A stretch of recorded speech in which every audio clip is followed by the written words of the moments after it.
Divine Disruption: How Muslim Women Entrepreneurs Transform Business into Spiritual Revolution. Good morning, everyone. Thank you for being here today. I recently had the extraordinary privilege of interviewing Khadijatou Ndoye, a visionary Muslim woman entrepreneur whose journey transcends continents, cultures, and conventional thinking about business. Her work as the holistic hairdresser, where she seamlessly weaves spiritual practices with beauty services, has transformed not just her clients' appearances, but their souls. Khadijatou stands at the intersection of faith and entrepreneurship, creating a sanctuary where women discover their divine beauty while honoring their spiritual essence. Her approach doesn't just challenge the beauty industry, it revolutionizes how we think about business itself. Today, I want to share with you a radical, counterintuitive truth that emerged from my conversation with Khadija and my research into Muslim women entrepreneurs. Business isn't just about profit and loss statements. It's not just about market share or quarterly returns. Business is a divine assignment. It's a spiritual battlefield where your soul evolves, where your purpose unfolds, where the sacred and secular collide in magnificent, transformative ways. This isn't some feel good philosophy. This is ancient wisdom with modern applications backed by the lived experiences of women who have built empires while honoring their souls. Let me ask you a question.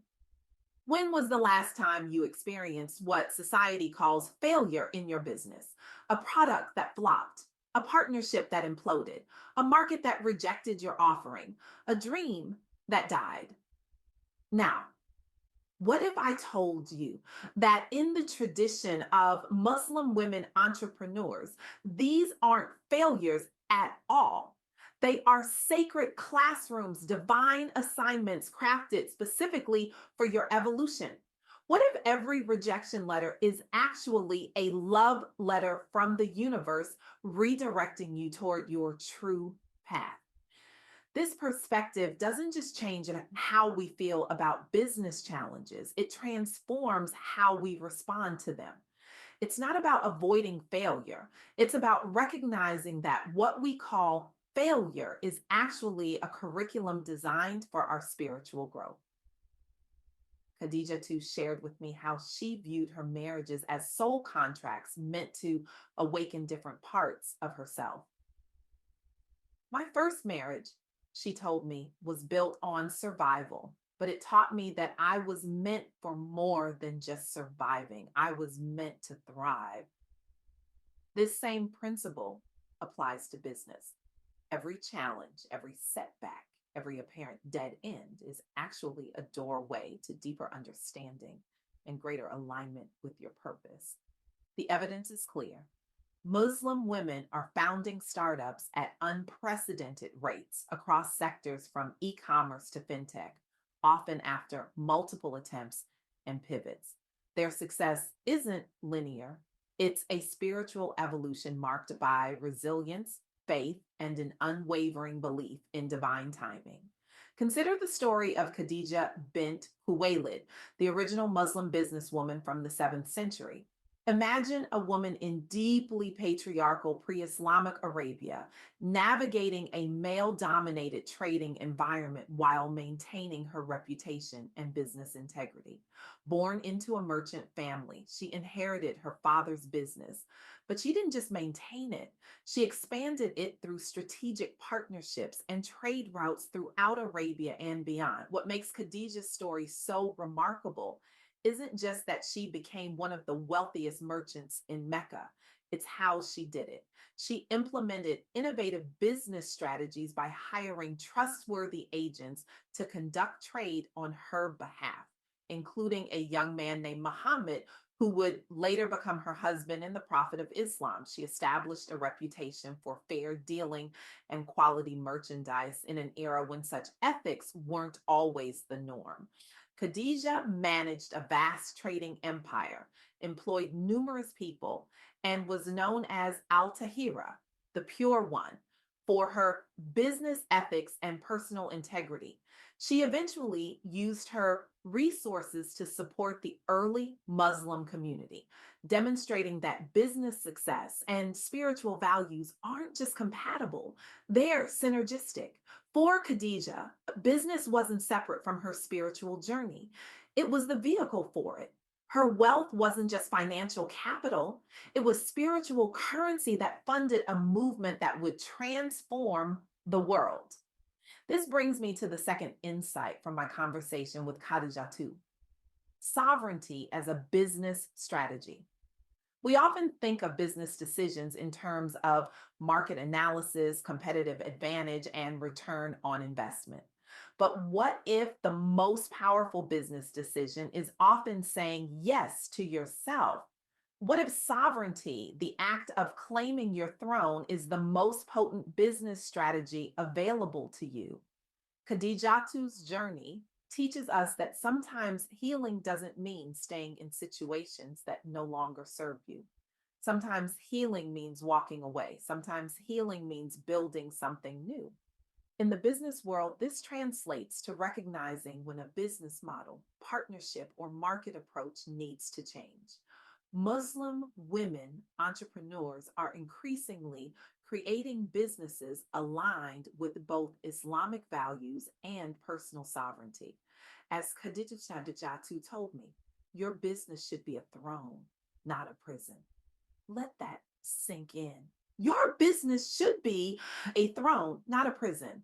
This principle of sovereignty is beautifully illustrated in the story of Mr. Hydra, a contemporary Muslim entrepreneur who transformed his passion for modest Islamic clothing into a successful global business. He faced the seemingly impossible task of blending faith with fashion in an industry often at odds with Islamic values, while also navigating competitive markets that didn't understand his vision. What did Mr. Hydra do? He created a business model that stayed true to Islamic principles while embracing modern design and global appeal, coining the term Sunnah style for his approach.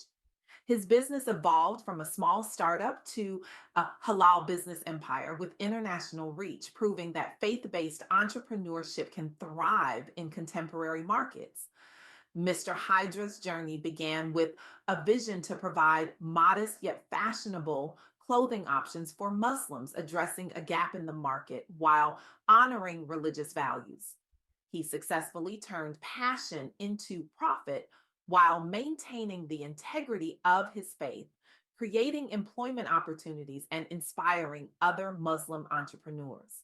Like Khadija too, Mr. Hydra didn't compromise his values to succeed.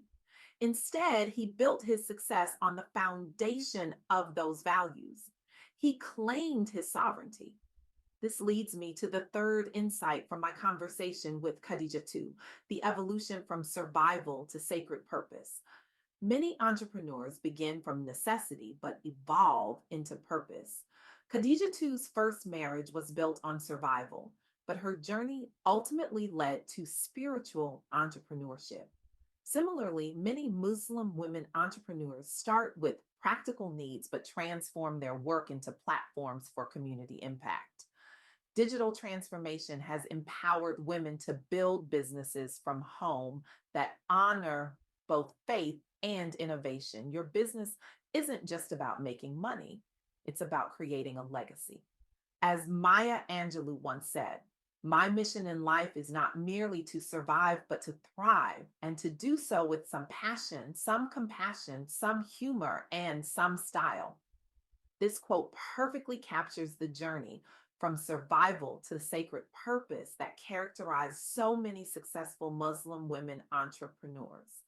In a world where we often witness Black women being overlooked and undervalued, stories like Khadijatu shed light on incredible achievements that challenge the status quo.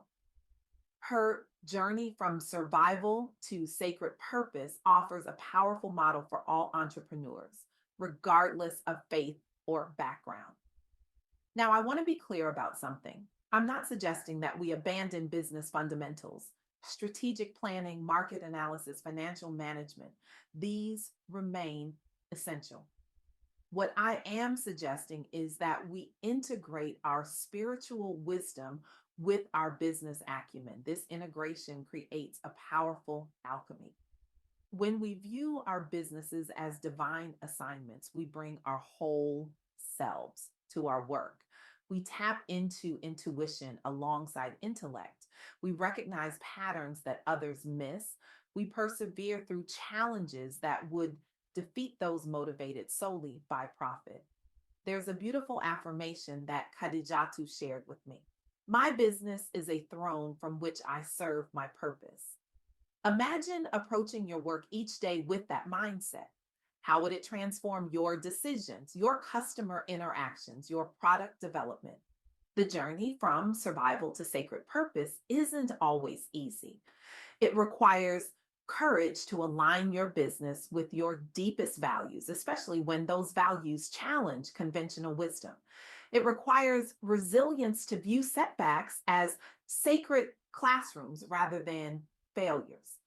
It requires a sovereignty to say yes to yourself, even when others don't understand your vision. But the rewards are extraordinary, not just financial success, though that often follows. The true reward is the knowledge that your work is an authentic expression of your purpose, that your business is a vehicle for positive change in the world, that your entrepreneurial journey is also a spiritual journey. As we celebrate the achievements of Muslim women entrepreneurs like Khadijatou Ndoye, let's also learn from their example. Let's recognize that the separation between business and spirituality is artificial and limiting. Let's embrace the counterintuitive truth that our most powerful business strategies may come from our spiritual wisdom. I want to leave you with a challenge today. What if you viewed your business not as a separate entity from your spiritual life, but as the very arena where your spiritual growth unfolds? What if every client interaction, every product launch, every financial decision became an opportunity for spiritual evolution? This isn't just a philosophical question. It's a revolutionary approach to entrepreneurship that has the power to transform not just your business results, but your life's meaning.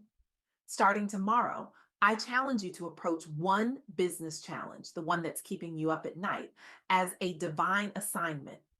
Ask yourself, what is this challenge trying to teach me? How is this obstacle actually an opportunity? What part of myself is being called to evolve through this experience? Then take one action that honors both your business needs and your spiritual wisdom. Make one decision from that integrated place and watch what unfolds. Because when we stop separating our spiritual lives from our business lives, when we recognize that they are one and the same, we don't just build better businesses, we build a better world. We don't just create profits, we create purpose. We don't just make money, we make meaning. Your business isn't just a business, it's a divine assignment, it's a spiritual revolution waiting to happen, and the world is waiting for you to claim your throne. Thank you.